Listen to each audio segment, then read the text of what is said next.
సంవత్సరాల నుండి lorry association మీదే ఆధారపడి జీవనోపాధిని కొనసాగిస్తున్నారు.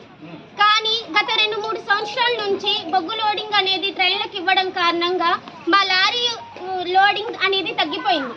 దీని కారణంగా మా తల్లిదండ్రులందరూ లారీలు ట్యాక్సీలు కట్టుకోవడానికి కానివ్వండి, వాటికి ఉన్న ఇన్సూరెన్స్లకు కానివ్వండి, కిస్తీలకు కానివ్వండి, రోడ్ ట్యాక్సీలకు కానివ్వండి, వాటన్నిటిని కట్టుకోవడానికి అప్పుల పాలవుతున్నారు.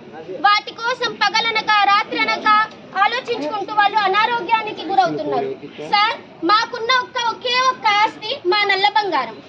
దాన్ని కూడా మీరు మా నోటి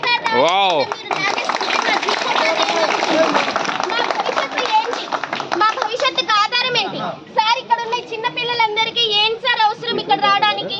మా తల్లిదండ్రులతో పాటు ఇక్కడికి వచ్చి మేము కూడా ఇక్కడ ఈ ర్యాలీలో పాల్గొంటున్నాం అంటే ఎందుకండి సార్? మా భవిష్యత్తు ఏంటి? మా చదువు ఏంటి? మా పెళ్ళిళ్ళు ఏంటి సార్? వాటి గురించి మా కన్న తల్లిదండ్రులు ఆలోచించుకొని వాళ్ళు అనారోగ్య పరిస్థితికి గురవుతున్నారు.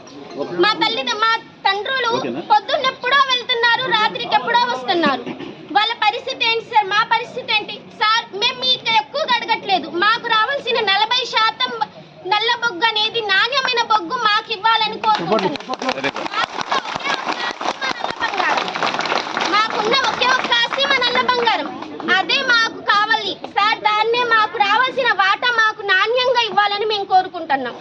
ఇప్పుడు మీరు లాగేసుకుంటే మా భవిష్యత్తు ఏమిటి సార్? మా తల్లిదండ్రులు ఇప్పుడు ఫీజులు కట్టే పరిస్థితుల్లో లేరు. మా తల్లిదండ్రులు ఇప్పుడు ఒక్క ముద్ద అన్నం కడుపు నిండా మాకు పెట్టే పరిస్థితుల్లో వాళ్ళు లేరు సార్. మా స్కూల్ ఫీజులు ఏంటి?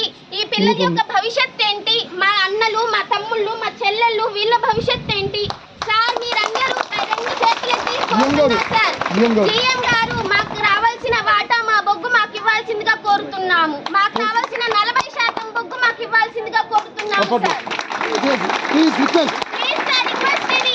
మాకు కావాల్సిన నాణ్యమైన బొగ్గు 40% బొగ్గు మాకు ఇవ్వాల్సిందిగా కోరుతున్నాము సార్. ప్రార్థిస్తున్నాను సార్, వేడుకుంటున్నాను. మాకు రావాల్సిన బొగ్గు మాకు ఇవ్వాల్సిందిగా కోరుతున్నాను.